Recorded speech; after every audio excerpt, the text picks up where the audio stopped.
Seja muito bem-vindo a mais um vídeo aqui no canal Clube dos Bichos. Eu sou o Guilherme Rezende e hoje nós vamos falar sobre a protusão da glândula lacrimal da terceira pálpebra dos cães.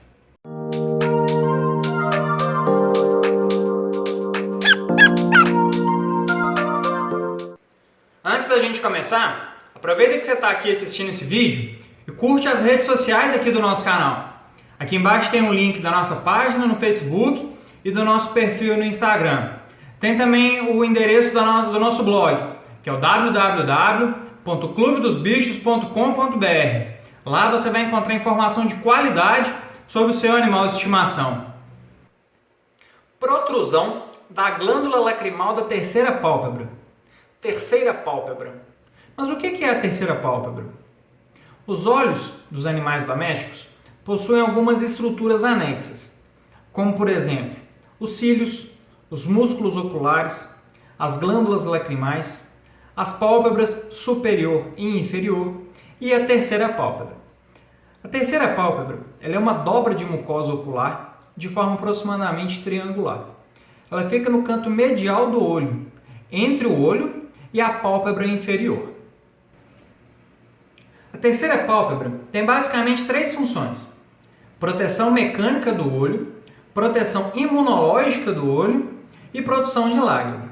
A principal função da terceira pálpebra é a proteção mecânica do olho. Isso acontece quando o olho é retraído pelo músculo retrator do olho e a terceira pálpebra, que está situada na porção medial do olho, se desloca na direção da porção lateral, recobrindo a córnea e protegendo toda a superfície ocular. A proteção imunológica do olho é feita pelo tecido linfóide que é aderido à superfície da terceira pálpebra. Esse tecido linfóide produz alguns anticorpos que são fundamentais para a proteção imunológica do olho. Já a produção de lágrima é feita pela glândula lacrimal que é aderida à terceira pálpebra. Essa glândula lacrimal é responsável de 30 a 50% de toda a lágrima produzida no olho. E é justamente essa glândula que a gente tem alguns probleminhas que a gente vai conversar aqui hoje. Seu cãozinho pode estar super bem, brincando, comendo, correndo. De repente ele chega perto de você, com uma massinha avermelhada, lisa, brilhante, ali no canto medial do olho. Essa massinha nada mais é do que a glândula lacrimal da terceira pálpebra, que veio para o meio externo e que está ali aumentada de tamanho, chamando a nossa atenção. As causas dessa alteração ainda não estão muito bem esclarecidas, mas acredita-se que os ligamentos que são responsáveis por segurar essa glândula ali no cantinho medial do olho sejam muito fracos. E isso permite que essa glândula venha para o meio exterior e volte. Venha para o meio exterior e volte. Só que esse ficar indo e voltando permite que a glândula, que tem que ficar protegida ali no cantinho medial do olho, fique exposta ao meio ambiente. Essa exposição permite que a glândula fique ressecada, porque ela está em contato com o ar, e que seja agredida, porque não tem nada protegendo a superfície da glândula. E esse ressecamento e essa agressão mecânica da terceira pálpebra faz com que ela se inflame. Ela inflamando, ela aumenta de tamanho e fica vermelha, pela irrigação sanguínea que aumenta ali. Algumas pessoas falam que esse aumento de tamanho, o tamanho que ela fica e o vermelho que ela fica, lembram muito ao vermelho de uma cereja. Então, popularmente, essa alteração é chamada de olhos de cereja, ou em inglês, cherry eye.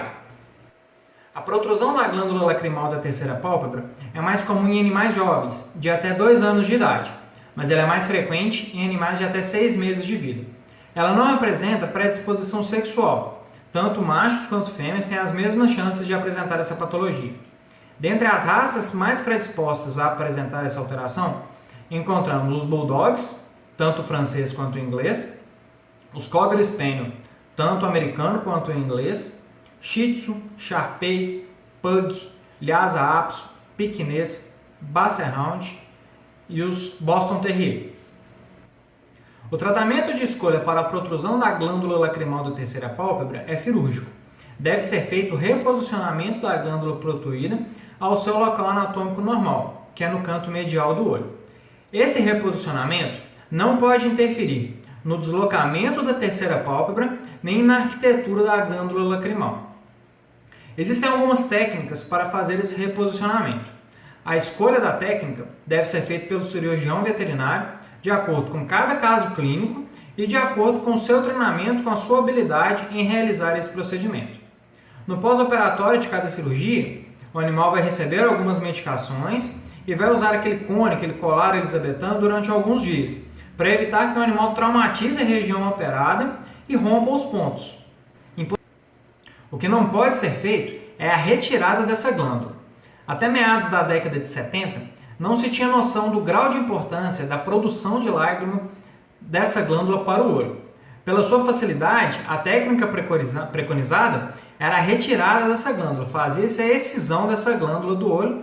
Com isso, a produção de lágrima caía demais, gerando várias consequências negativas para o olho, como por exemplo, o olho seco.